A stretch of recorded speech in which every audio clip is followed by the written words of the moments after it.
Gracias, buenas noches, son las 8:02, transmitimos desde la capital del estado, como siempre, los saludos a Juan Carlos Ortiz, este es su programa Entre Líneas, y hoy vamos a hablar de la situación que prevalece en el campo de Hidalgo.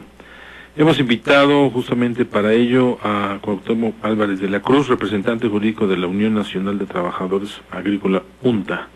Buenas noches, gracias Cuauhtémoc por estar con nosotros. También Manuel Canales Pérez, representante del Movimiento Organizado Vecinal. Gracias por estar con nosotros. Buenas noches, gracias. Vamos a esperar la llamada de José Antonio Rojo y del secretario de Desarrollo Agropecuario. Pero, bueno, hubo muchas promesas justamente hablando de los diputados durante la campaña y la respuesta ha sido prácticamente nula, lo que obligó a las organizaciones campesinas a crear un frente Auténtico del campo. Es correcto. A ver, ¿qué pasa con la situación del campo?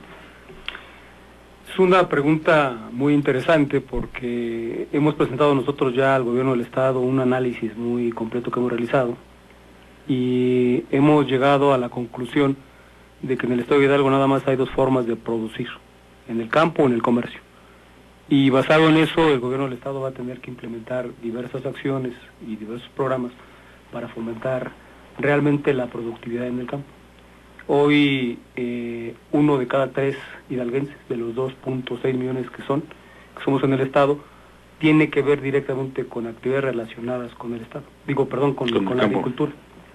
Entonces, en función de eso, hoy el panorama del campo pues es un panorama muy desolador, porque realmente la inversión que se le ha dado no cumple con las necesidades reales que tiene el campesino.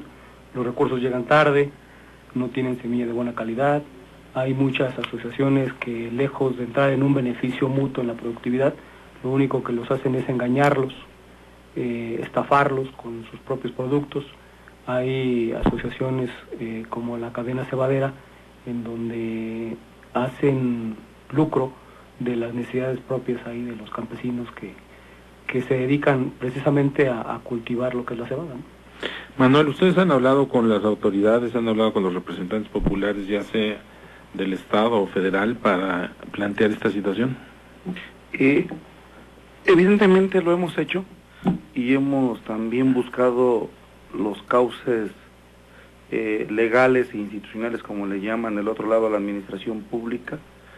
Hemos hecho propuestas principalmente, sino que resuelvan toda la problemática en el campo, sino que mitiguen las necesidades primordiales. Nosotros hemos dicho que el campo ya no aguanta más, lo han dicho muchos líderes sociales, campesinos, en el sentido que no aguanta más, y principalmente en el estado, porque del 100%, el 48% es población rural. No hay otra actividad en el estado que pudiera mejorar las economías familiares. Lo hemos hecho, sin embargo, lo que hemos tenido como respuesta, lo que hemos encontrado, es que siempre haya oídos sordos y ojos ciegos. ¿Qué sucede? Aquí en el estado hemos visto, hoy estaba invitado, hemos visto que, por ejemplo, como ahora el diputado federal José Antonio Rojo, él ha sido una persona que siempre se ha determinado un luchador por los campesinos desde la CNCI, desde sus orígenes. Sin embargo, por el estado, desde que llegan a la diputación nunca regresan y nunca, sobre todo, atienden las necesidades primordiales de la gente que vive en el campo. Gente que más que llamarle productor son campesinos, porque hoy lo que prevalece en el estado es el minifundio. Gente que tiene 1 o 2 hectáreas, que sobre todo lo que obtiene es para su consumo personal. Sin embargo, esas autoridades y los responsables de la rectoría de los programas en el estado, en el campo, no las han atendido. Nosotros vemos con mucha lástima que los recursos principalmente van a quien tiene más y no al que tiene menos. ¿Y por qué? Por las reglas de operación que se establecen y que prevalecen. Esas reglas de operación son excluyentes. Hoy nosotros lo que hemos dicho es que más que salir a las calles y ocasionar daños a la ciudadanía, tenemos que buscar los cauces legales, las instituciones, y que realmente exhibamos la incapacidad de la gente que nos representa.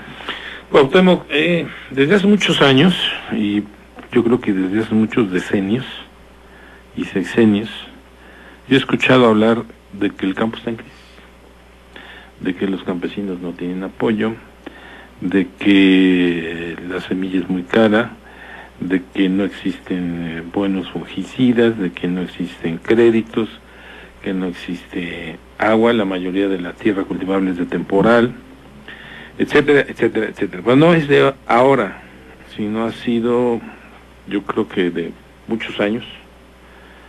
Yo creo que este problema se ha recrudecido quizás en estos 10 últimos años, pero la crisis en el campo siempre ha sido, yo creo que desde 1810, desde la conquista, pues.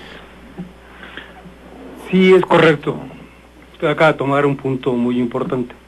Realmente, tanto en el gobierno federal como en el gobierno estatal, en los diferentes planes de desarrollo, cuando inician unas administraciones, no se toma con la debida seriedad y con la profundidad del tema el análisis del campo. Generalmente lo que comentaba el compañero Manuel es cierto, ¿no?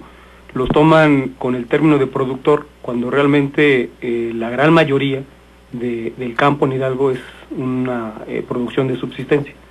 No tenemos realmente la capacidad ni el apoyo necesario para producir a grandes volúmenes. Y eso se debe realmente a que en el Plan Estatal de Desarrollo y en el Plan Nacional de Desarrollo no ha habido realmente un informe, un análisis serio de cuáles son los recursos y cuáles son los factores prioritarios que requiere realmente el campesino para hacer producir su tierra. Es decir, los recursos, yo insisto, o llegan tarde o no llegan, o en el peor de los defectos, cuando llegan en tiempo, tienen las inclemencias climatológicas, como ha sucedido en los últimos años, en que lo poco que más o menos ahí va de cosecha, pues se pierde, ¿no? Y realmente no se ha creado un sistema de protección, no se ha creado realmente un sistema en el que el campesino sea el eje rector de lo que se requiere. Generalmente este tipo de programas y este tipo de apoyos se hacen detrás de un escritorio, obviamente con la facilidad de decir, bueno, pues dale la semilla en agosto y dale los créditos pues, en diciembre, ¿no? Cuando realmente hay épocas muy específicas para realizar cada actividad. No se ha hecho una encuesta, no se ha hecho un estudio en el que el campesino realmente diga y comente cuáles son las necesidades básicas y hacer una escala del 1 al 10 de cuáles serían los requerimientos mínimos que se requeriría para hacer producir la tierra, sobre todo lo que usted acaba de comentar. Nosotros, el 60% del territorio laborable en el estado de Hidalgo es tierra de temporal. Entonces eso reduce mucho la capacidad productiva de los compañeros. Siempre se ha hablado mucho de la mecanización del campo, apoyos fundamentalmente para tractores, y lo mismo para lo que es el seguro de siniestros. Y creo que Hidalgo es uno de los estados que en cuanto a los seguros de siniestro ocupa los primeros lugares a nivel nacional. Sin embargo, la situación del campo sigue igual. ¿Qué necesitamos hacer? Porque me hablan ustedes de que el gobierno fundamentalmente los visualiza como productores y no como personas que laboran el campo para su autoconsumo. ¿Es ahí donde está el conflicto, Manuel? Principalmente, nosotros que hemos hecho organizados en el movimiento vecinal independiente, decirle que hoy lo que decimos es de lo que se vive realmente en la zona rural. Nosotros consideramos que en las zonas rurales no solamente, vuelvo a repetir, puedan ser productores, jornaleros, hay niños y niñas que trabajan desde muy pequeños en la tierra para llevar lo mínimo para subsistir. ¿Qué ha generado eso? Hoy se dice que van a llevar tecnología, que van a llevar mecanización al campo. Efectivamente hace falta. Un estado, un país que no esté a la vanguardia, pues va generando altos índices de miseria. Lo que yo pudiera decir en ese entendido es que esos tipos de programas en la mecanización hacia el campo, vuelvo a repetir, no llega para quien debería de ser, porque la gente que quiere acceder a un programa de infraestructura o de mecanización, los requisitos que piden los diversos programas son difícilmente de cumplirlos. Son programas, estamos hablando del costo de un tractor elevado, que si le dicen a un campesino, quieres acceder a un tractor, en ese ejemplo, tiene que cubrir un determinado número de tierras para justificar la solicitud de financiamiento. En la actualidad estaban pidiendo en lo que es el temporal hasta 80 hectáreas. Ahora 80, 90 hectáreas, ahora con las nuevas reglas de operación lo disminuyen, pero al mismo tiempo no deja de ser ese requisito. ¿A cuánto lo disminuyen? A 40 hectáreas. Un campesino no tiene 40 hectáreas. Y en cuestión de riego viene otro tipo de número de hectáreas que deberían de cumplir, que es menos, pero no las tiene, pero no es que no las tenga. Aparte es que los programas establecen que un porcentaje lo tiene que aportar el campesino, que puede ser el beneficiario, y otro porcentaje el gobierno estatal y el gobierno federal. ¿Qué sucede? ¿En qué proporción? Si un tractor cuesta 500,000 pesos, que es un dineral para un campesino que vive en condiciones de miseria, le piden que ponga 150,000 a 200,000 pesos. Sí, una cuestión imposible de cumplir. Y ya estamos hablando en un proyecto de 500,000 pesos y un tractor, que es lo tradicional. Ahora hay maquinaria que se manejan vía satelital de los en tractores, que tienen un costo de hasta 2 millones de pesos.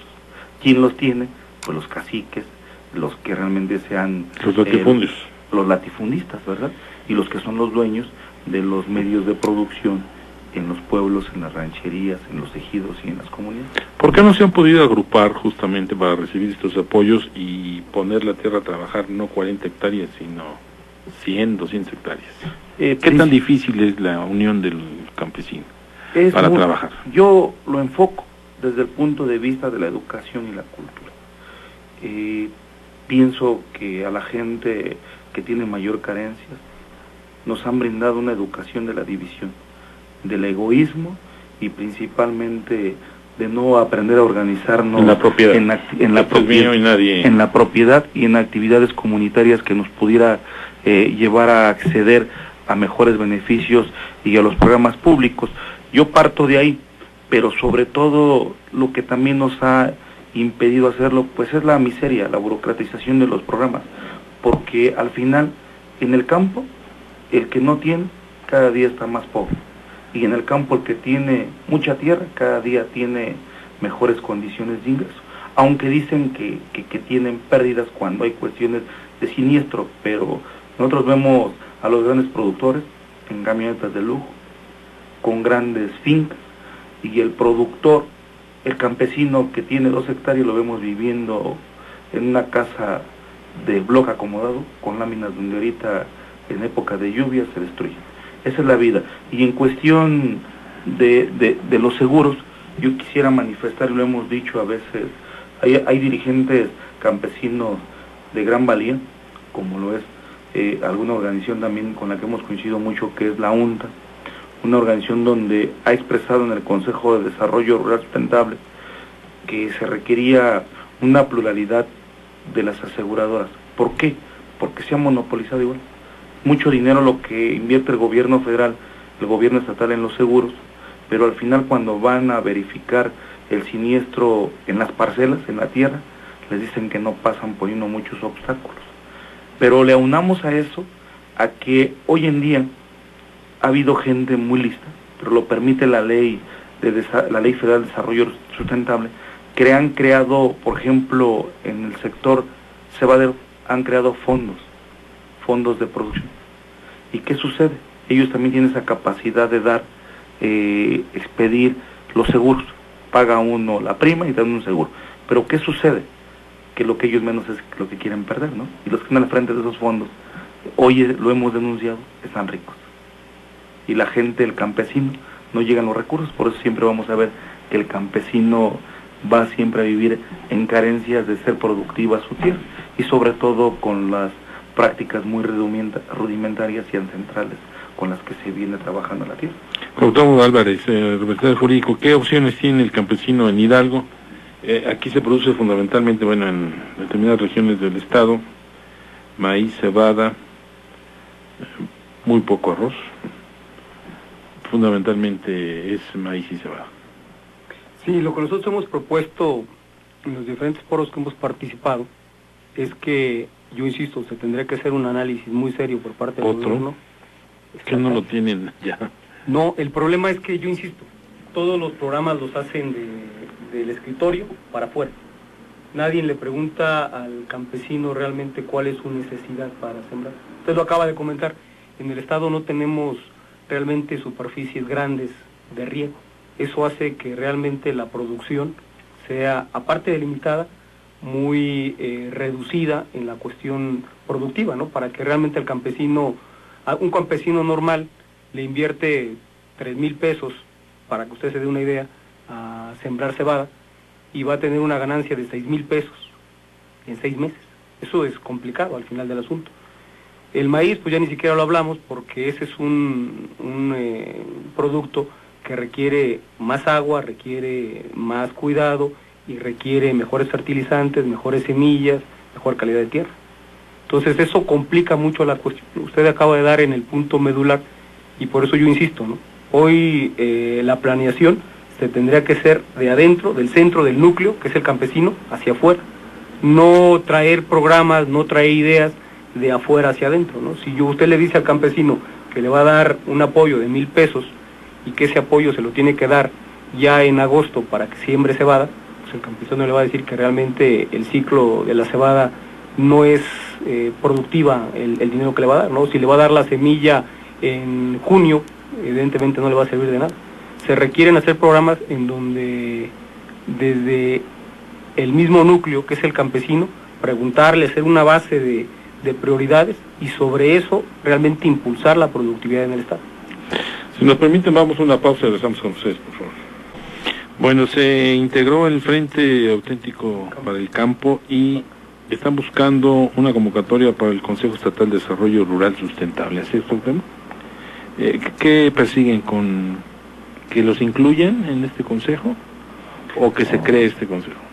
Las dos cosas. Primero, que funcione como tal. Por ley tendría que sesionar por lo menos una vez al mes el consejo, y ese consejo está presidido por el secretario de Economía en el Estado, de Agricultura en el Estado. Entonces, lo primero que nosotros estamos impulsando es que realmente darle vida al consejo, ¿no? Que realmente tengan funciones y que hagan funciones. La segunda es que evidentemente como Frente Auténtico del Campo se ha conformado una idea básica en donde insistimos nosotros, la voz del campesino se tiene que escuchar en las mesas en donde se toman decisión. Y esas mesas de decisión, lo que comentaba el compañero Manuel, se ha convertido ese consejo en un club de amigos. Van grandes latifundistas, van empresarios, van realmente personas que tienen cierto poder adquisitivo y que si hoy les dicen que hay un programa productivo en el que puede haber un impulso, no sé, lo que decía el compañero, sacar un tractor de 1,000,000 de pesos y que el productor tiene que poner 200,000 pesos, pues ellos lo ponen en la mesa sin ningún problema, ¿no? Y realmente ese tipo de proyectos y ese tipo de incentivos nunca llegan a la gente que realmente lo necesita. Hoy lo que está haciendo el Frente Auténtico del Campo es realmente poner sobre la mesa realmente las ideas que tienen y las necesidades que tienen los campesinos. Y desde la frontera que nosotros tenemos y desde esta trinchera, exigir al gobierno del Estado, a través de la Secretaría de Agricultura, que realmente funcione ese consejo y que realmente funcione como un área de debate, como un área de propuesta, como un área en donde se escuchen las diversas voces y las acciones que se tengan que tomar para redirigir la política agropecuaria en el Estado realmente sea de inclusión con los que realmente hacen la labor del campo. Manuel Canales, la división de tantas organizaciones campesinas es motivo justamente para no acceder a este tipo de créditos, no acceder a este tipo de consejos, porque por un lado está la CNC, está la CCI, está la UNTA, está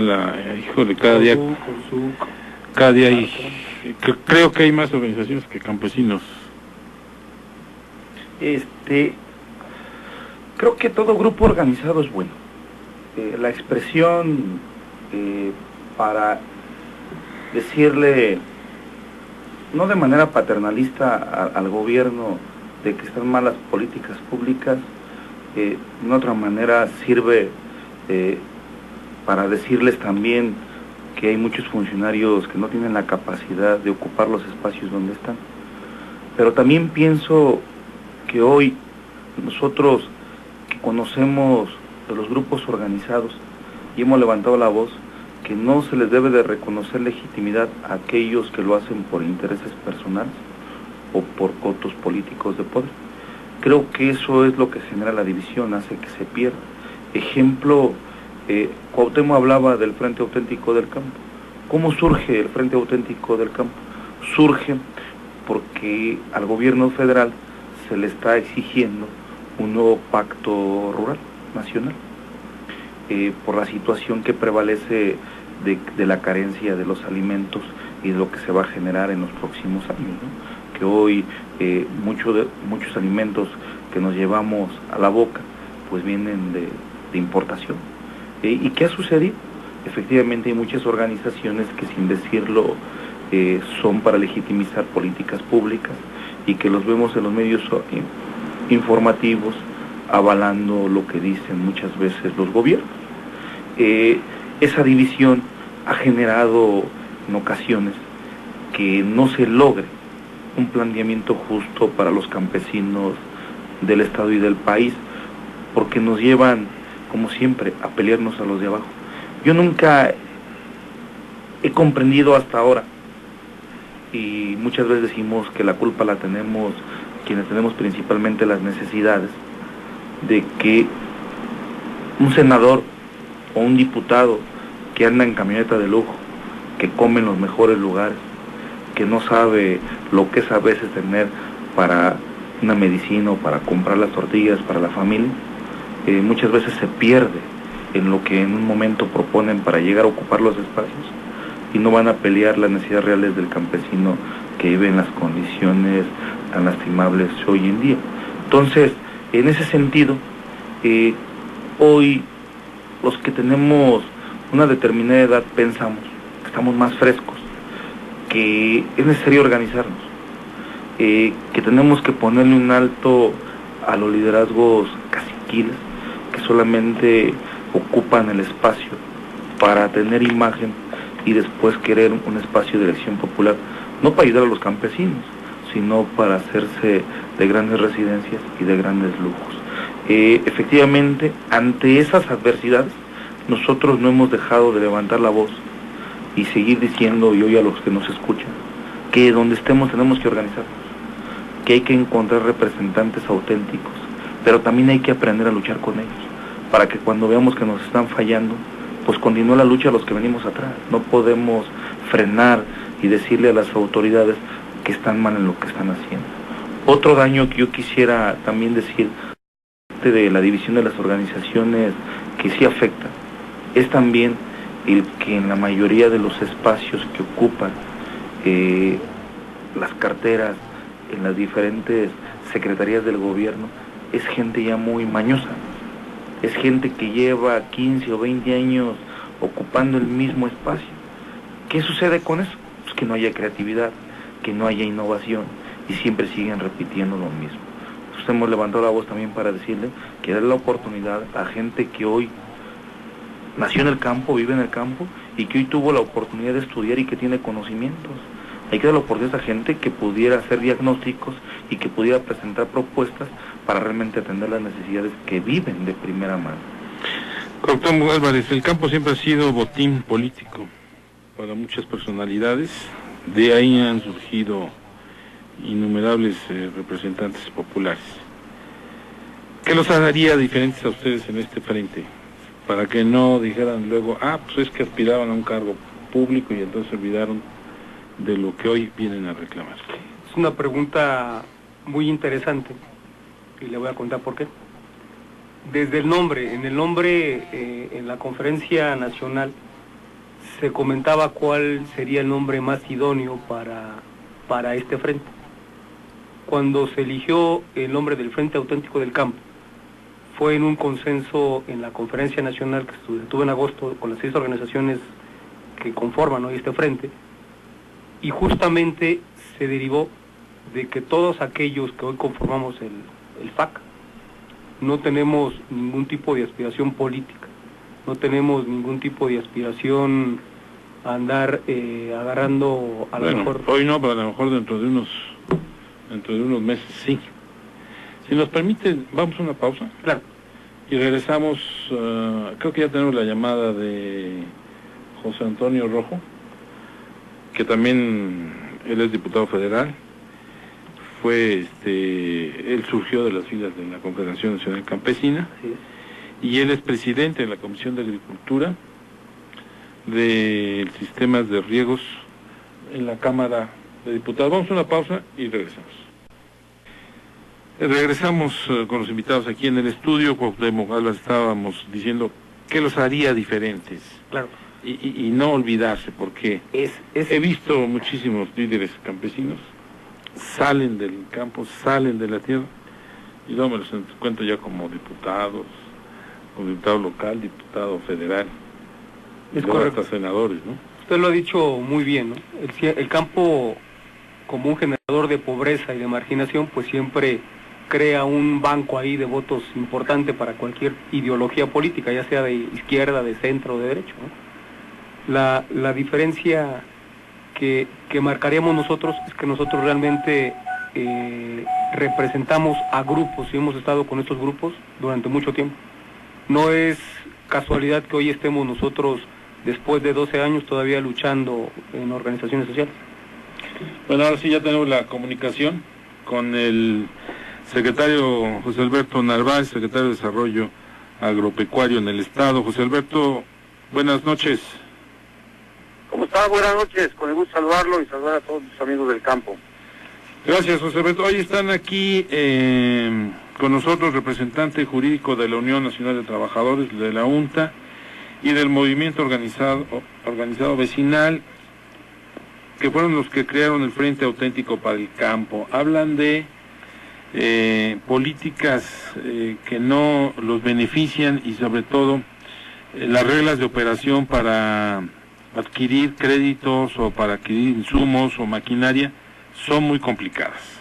José Alberto. Sí, yo coincido con ellos porque verdaderamente necesitamos reglas más flexibles por parte de Zagarpa para poder accesar a gente que menos tiene, porque en muchos casos pues nada más los que tienen el recurso o la contraparte de su parte pueden accesar a algunos programas. Por instrucción del gobernador lo que hemos hecho es socializar un poco más los programas como semillas, como proyectos ya un poquito más integrales para las regiones más marginadas. Por ejemplo, el programa de seguridad alimentaria que traemos PESA, pues es para las regiones más marginadas. Pero sí es necesario una revisión a las reglas de operación para mejorar y beneficiar a los que menos tienen. José Alberto, como secretario de Desarrollo en el Estado de Desarrollo Agropecuario, ¿has tú llevado esta petición a los diputados federales para que ellos a través del Congreso soliciten la modificación de las reglas de operación? Sí, hay una voz fuerte por parte de las organizaciones a nivel nacional, estatal, de los propios secretarios, de los propios diputados, quienes hoy integran la Cámara de Diputados Federal, que muchos de ellos también son productores, y ya hay una intención de que en octubre se modifiquen las reglas de operación. Ha habido ya mesas de trabajo, acaba de haber una en Toluca, va a haber otra, me dicen que en Monterrey, y otra creo que en Mérida. Entonces, pues ya son mesas donde se están tomando en cuenta esas voces para modificar las reglas de operación para el 2014. Esperemos que así se dé. José Alberto, ¿qué no tenían que haberlo visto desde el año pasado, no sé, desde que entró la actual legislatura federal? Porque el campo se sigue empobreciendo día con día, y ahora con los fenómenos naturales que ha pegado a muchos estados del país, entre ellos Hidalgo, pues las tierras han sufrido inundaciones. Por ejemplo, estaba escuchando al gobernador del estado de Sinaloa, que él decía que afortunadamente en estos momentos no es época de cosecha, pero es el granero del país, el estado de Sinaloa. En el caso de Hidalgo, José Alberto, ¿qué está pasando?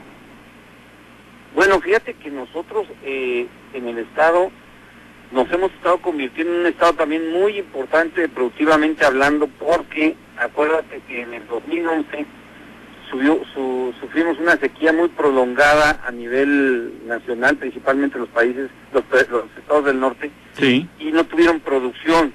Después, en el 2012, también hubo un problema de sequía. Y nosotros, salvo el caso en el 2011, en el caso del altiplano, que no hubo cebada, pero en las zonas de riego que somos beneficiados y bendecidos por las aguas residuales del Estado de México y del Distrito Federal, perdón, son aguas que nos permiten tener cosechas y nos ayudan mucho. Si bien es cierto, en algunos cultivos estamos bien, en otros no estamos tan mal. Y te voy a hacer un ejemplo. Por ejemplo, somos segundo lugar productor de cebada, sexto lugar en zonas de riego de maíz, segundo lugar en alfalfa, somos segundo lugar en calabacita, por ejemplo. En café sí somos un lugar como el 11º lugar.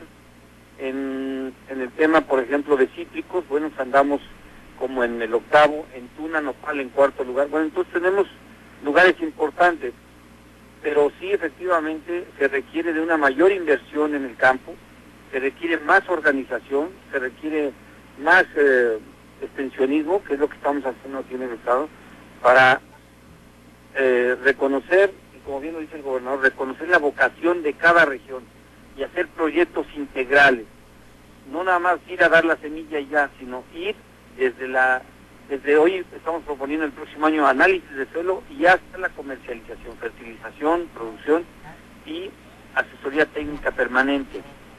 Nosotros estamos, bueno... Sí, te escucho. Estamos, por ejemplo, impulsando fuertemente un programa de maíz de alta productividad ya en el Estado. Traemos 1.200 hectáreas en un programa piloto con muy buenos resultados, subiendo productividad del 30%, y esto en zonas de temporal como en zonas de riego. Y así lo vamos a hacer con cítricos, así lo vamos a hacer con café, lo vamos a hacer con tuna nopal, lo vamos a hacer también con hortalizas, o sea, ayudándoles a los productores, pero te repito, con programas integrales. Y es como nos ha venido funcionando, José Alberto, hemos estado aquí platicando, yo les preguntaba a los integrantes del Frente Auténtico para el Campo, que hay más organizaciones ya que campesinos, porque de repente está la CNC, está la CCI, está la UNTA, y todas las demás que se deriven o se desprendan de las mismas. ¿Qué tan dividido está el campo como organización en el estado de Hidalgo? Fíjate que hemos tenido muy buena relación con el Congreso Agrario Permanente y con otras organizaciones que no están dentro del Congreso Agrario Permanente. Les he pedido dos cosas. Una, que sí apoyemos a los verdaderos productores, porque lamentablemente muchos accesaban a los programas y sacaban beneficios hasta familiarmente, y ellos lo conocen perfectamente. Y dos, que estos apoyos que estamos dando sean supervisados. Hoy ya tengo una Contraloría Interna, he tenido en 2 años y los meses que llevamos de gobierno, he tenido 17 auditorías, traigo 170 demandas a aquellos productores o que simularon ser productores o aquellas gentes que no cumplieron con el proyecto. Y eso pues estamos haciéndolo porque pues queremos que las organizaciones y los beneficiarios de estas organizaciones verdaderamente sean productores. Y los expuse y ellos están de acuerdo y hemos venido trabajando de esa forma, porque si no acotamos los beneficios a verdaderos productores, pues nunca acabamos y nunca se va a desarrollar el campo. José Alberto, permítenos un minuto para rezar contigo, para que nos expliques de estas demandas, si lo que buscas es recuperar lo invertido o lo que se entregó a estos productores, entre comillas. Vamos a una pausa y regresamos contigo, por favor. Bueno, sigue el secretario de Desarrollo Agropecuario, José Alberto Narváez Gómez, en la línea. Nos explicaba de las reglas de operación, justamente para depurar no solamente el padrón, sino a quienes hicieron uso de los beneficios y que son productores que tienen recursos y que además de alguna manera defraudaron a las propias organizaciones campesinas. José Alberto, me hablabas de 170 demandas. Yo me preguntaría, ¿qué no tienen ustedes como Secretaría de Desarrollo Agropecuario filtros justamente para evitar que después de ahogado tapen el pozo?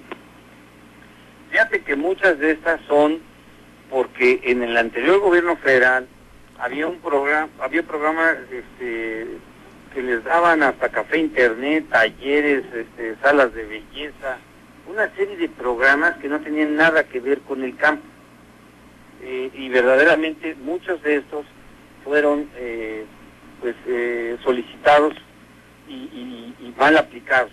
Entonces estos programas o estas acciones que se dieron fueron indiscriminadamente y mucha gente recibió esos apoyos. Otros más son, por ejemplo, que solicitó ganado y que no compró el ganado o presentaron facturas. Eso. Seguramente, y digo, no lo quiero hacer un lado porque así debe ser, hablar claro, seguramente hubo también complicidad con algunos funcionarios del propio gobierno federal y estatal, y es lo que estamos depurando, estamos cuidando esa parte. Ha sido la advertencia de nuestro manual de decirle a los técnicos de que no se dejen sorprender o se quieran coludir con este tipo de gente para que no se metan en problemas. Quiero decirte que al principio que yo tengo a cargo de la Secretaría, despedí a 4 gentes cuando yo llegué, por encontrarles estas anomalías. ¿Estas demandas ya fueron presentadas? Sí, ya. ¿Ante qué instancia? Están, si así lo permiten las reglas de operación, están regresando recursos a la Federación y otras, según los montos, porque también tipifican según el delito, tú sabes esto, y dependiendo de los montos es como se está haciendo el proceso jurídico, ¿no? José Alberto, ¿de qué monto estamos hablando?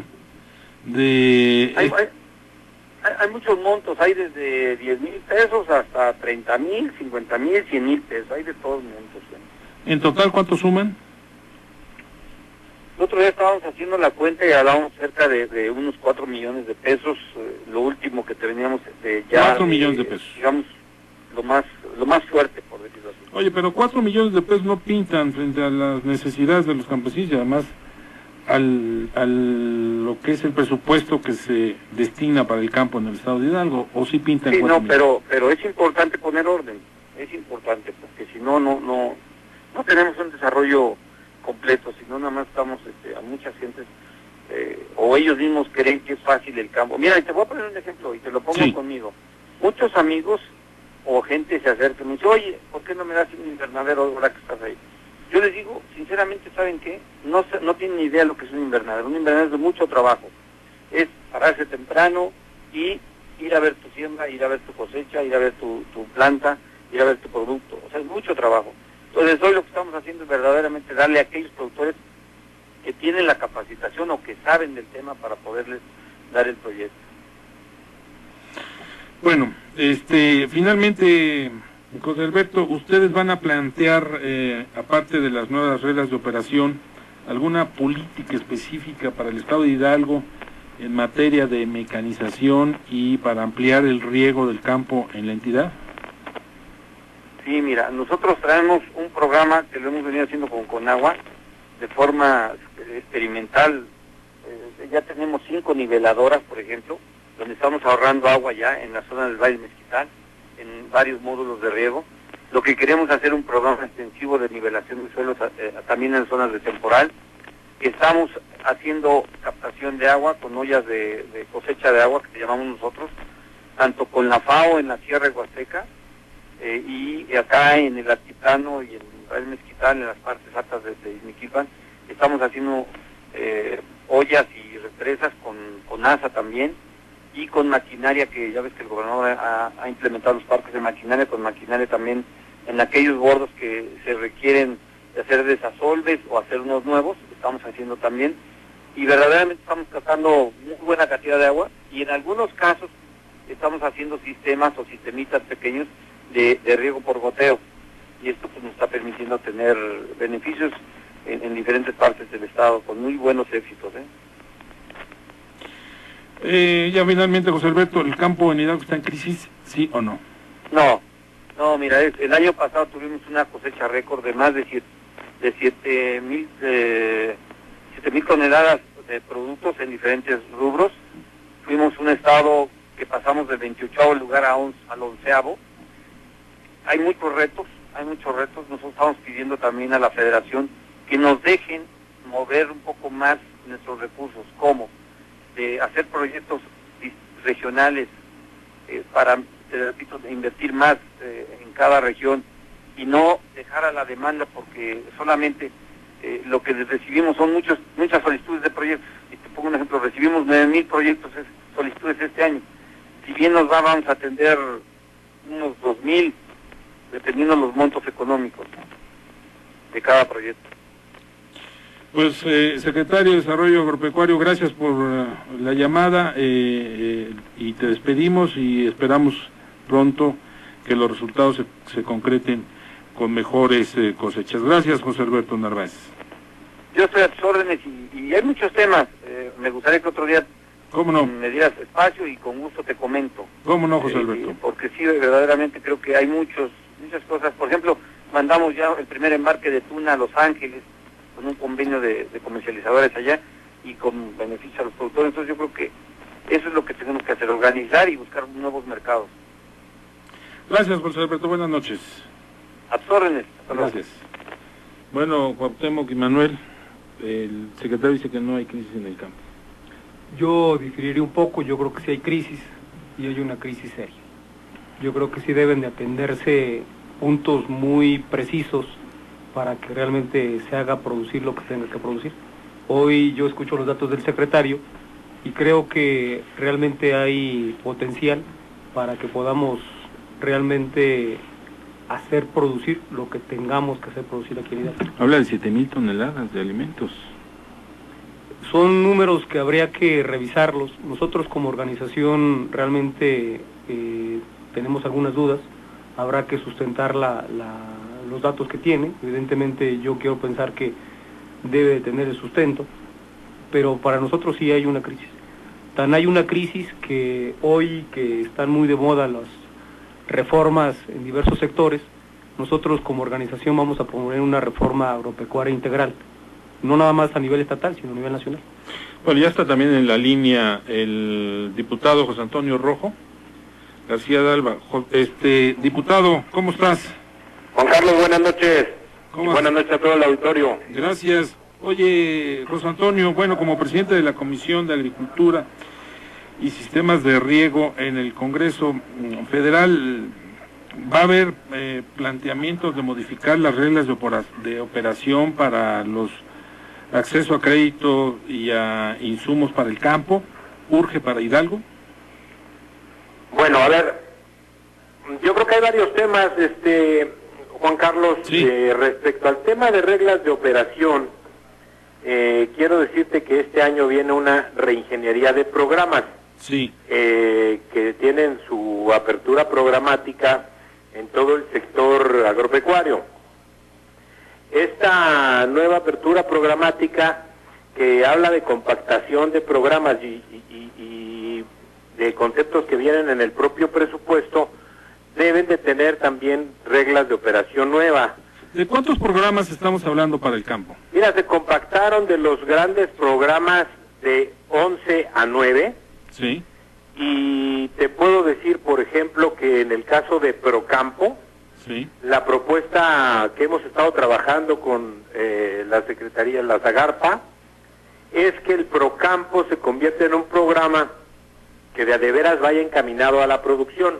Actualmente no es de a de veras. El país, te doy datos, el país importa el 48% de sus alimentos. Sí. Y si lo que nosotros necesitamos son alimentos, el tema de la cruzada contra el hambre, la pobreza alimentaria, y hay estudios de la FAO que le recomiendan a los países en vías de desarrollo como el nuestro, contrario a lo que sucedía en los 80s, que los organismos internacionales decían, no compres, no produzcas, sino compra, perdón. Sí. Ahorita te están diciendo, produce, porque la demanda de alimentos en el mundo ha crecido ha crecido por la población y ha crecido por la capacidad económica de países como China y la India, que reclaman alimentos que antes no reclamaban o no tenían para comprar. Sí. Entonces, la recomendación es que nos pongamos a producir alimentos, y nosotros necesitamos producir alimentos. El Procampo se está planteando ahora en Proagro, y ahí la idea es que los productores que menos tienen dediquen el 20%, o más bien comprueben el 20% de ese recurso que reciben, lo metan a la producción, como parte de una transición que no tenemos de comprobar que esos recursos vayan directamente a la producción. O a fondo perdido, como se acostumbra, ¿no? Pues que prácticamente hoy yo te puedo decir que si tú no das Procampo el año que viene, pues no sucede mucho en términos de toneladas de producción de alimentos, porque no están obligados los productores, o nadie verifica que el Procampo vaya encaminado a la producción de alimentos en el país, que fue su propósito inicial cuando se firmó el Tratado de Libre Comercio. Sí. Entonces, los productores medianos tendrán que comprobar que el 50% de los recursos que reciben, por lo menos, lo meten a la productividad, a la producción, y los grandes del 100%. Eso hará que haya, pues, una producción mayor de alimentos. Había una discusión si era precio de garantía o Procampo. A mí la verdad es que me gustaba precio de garantía, porque eso haría que los productores produjesen más para tener un ingreso mayor, pero la verdad es que sería muy complicado en este momento poderlo echar a andar. Entonces logramos este acuerdo que viene como parte de los propósitos del presupuesto que viene, y obviamente las reglas de operación cambian para este programa y para otros más, y eso pues desde luego representa que los productores participen en la conformación de nuevas reglas de operación, que ha sido una petición reiterada, que sean sencillas y ágiles para poder acceder a ellas. En estos tiempos el precio de garantía prácticamente ya no puede existir, sobre todo por la competencia, porque además eso fue cuando había un proteccionismo total y absoluto, y además estábamos cerrados como país. Hoy el precio de garantía no puede existir en México. No puede existir porque las reglas del Tratado de Libre Comercio así lo dicen. Incluso ahorita tenemos un problema con los cañeros, porque los cañeros están perdiendo dinero en cada tonelada de azúcar que producen, sí, pero no puede haber un subsidio a ella por el tema del Tratado de Libre Comercio. En Veracruz están tomadas las carreteras, hoy mismo sí tuvimos reuniones, y toda la semana, el viernes pasado estuvimos en Gobernación, y en efecto ese es un asunto. Lo que quiero ejemplificar con el comentario es hacia dónde estamos tratando de llevar las cosas con el caso de Proagro, que se llamará para el año que viene. José Antonio, el campo requiere decisiones firmes, inmediatas, y además que ya se echen a andar, pero hay mucha división en el campo, hay muchos organismos que representan a los productores, a los pequeños propietarios, y por otro lado están los grandes latifundios. ¿Es posible poder equilibrar las necesidades de todos estos grupos, o finalmente es prácticamente como lo que ocurre con los profesores y maestros de ambos bandos? No, fíjate que en el caso del campo generalmente el propósito se une, y se une de los distintos partidos políticos, en que hay una mayor producción, un mejor tratamiento, y desde luego en las organizaciones, que las hay muy buenas y que representan de a de veras a los productores, y otras que no lo hacen, no pueden ser tasadas con la misma vara ni medida. Pero en el caso del campo, encontrar puntos de acuerdo generalmente los puedes encontrar. Es un tema que es politizado, pero generalmente puedes encontrar puntos de vista que te lleven a tener acuerdos. José Antonio, tu perspectiva para la próxima cosecha y para el próximo año. ¿Tendremos nuevas reglas de operación y habrá nuevos convenios, nuevos programas en beneficio del pequeño productor? Yo lo dividiría de esta manera, Juan Carlos, si tú me lo permites. Sí. ¿Qué viene para el año que viene, el 2014, en términos de presupuesto? La propuesta del Ejecutivo nos habla de 12,000 millones más para lo que nosotros hemos llamado el PEC productivo, que es el Programa Especial Concurrente, en su parte eminentemente productiva, sí, que es Zagarpa, la Semarnat con todo lo que tiene que ver con sistemas de riego, la parte de la Secretaría de la Reforma Agraria que está encaminada a programas del campo y a su organización. Todos estos programas, la propia Secretaría de Hacienda con el tema de financiamiento, y que ahí te tengo un comentario que vale la pena, si me lo permites al término, poder hacer, engloban 12,000 millones más para llegar de 110,000 que teníamos este año, sí, o que tenemos este año, a 122,000 el año que viene. Eso, desde luego, tiene que ver con qué sucede con la ley de ingresos y con la propuesta de reforma hacendaria que está planteando el Ejecutivo. Y ahí hay un tema que es la eliminación de el régimen especial que tenía el campo, y entonces nosotros estamos en pláticas con Hacienda, porque sería muy complicado, en los términos que viene la iniciativa, poder ir adelante en el tema del campo, es meter a productores que están en condiciones no de competencia, de llevar contabilidad y una serie de cosas. Eso nos ha ocupado los últimos días. Puedo adelantarte que la Secretaría de Hacienda ha sido sensible. Mañana tendremos una reunión con ellos y espero que este tema lo saquemos adelante. Y la noticia pues es buena: compactación de programas, reglas de operación y 12,000 millones más para el campo, que creo que es muy bueno.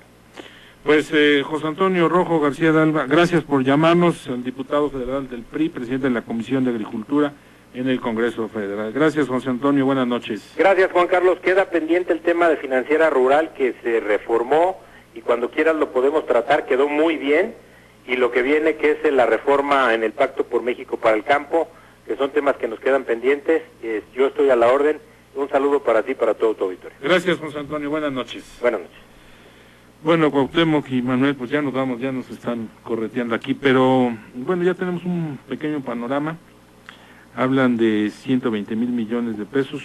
Yo creo que este presupuesto no va a pasar o se va a recortar por la condición en la que se encuentra en este momento el país, porque hay que rescatar a todos los afectados de los huracanes que se registraron justamente el 14, 15 y 16 en más de 20 estados. Entonces seguramente va a haber, van a empezar a jalar partidas de muchos lados, porque hay que reconstruir carreteras, hay que reconstruir parte del campo, hay que apoyar a la gente, en fin. Desafortunadamente estos fenómenos nos han desnudado. Pero bueno, gracias a Cuauhtémoc Álvarez de la Cruz, representante jurídico de la Junta, por estar aquí. Buenas noches. Gracias, buenas noches. Yo nada más un último comentario. Realmente hay crisis en el campo porque un país que no produce lo que consume. Bueno, habla del 40%. Es correcto. De importación. Gracias a Manuel Canales Pérez, representante del Movimiento Organizado Vecinal. Gracias.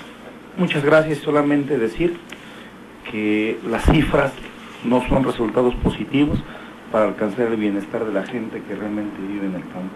La realidad está muy distante con lo que dicen los que nos gobiernan, y solamente decir que si dicen que el Estado y el país ha avanzado en cuestión de producción de alimentos, es mentira. En 30 años vamos a comprar más de lo que consumimos en un 60-70%. Esperemos que no, pero bueno, esa es la perspectiva. Gracias a todos ustedes, también a quienes hicieron posible la transmisión de este programa aquí en Pachuca, Víctor Gamero, allá en Tulancingo, Memo Ortega, y a quienes hicieron posible la transmisión por televisión vía internet, Jaciel Velasco y Celso García. Gracias, buenas noches, despide Juan Carlos Ortiz. Nuevamente gracias. NQ y Ruta presentaron Entre Líneas, con el periodista Juan Carlos Ortiz Castro. Te esperamos en nuestra próxima emisión.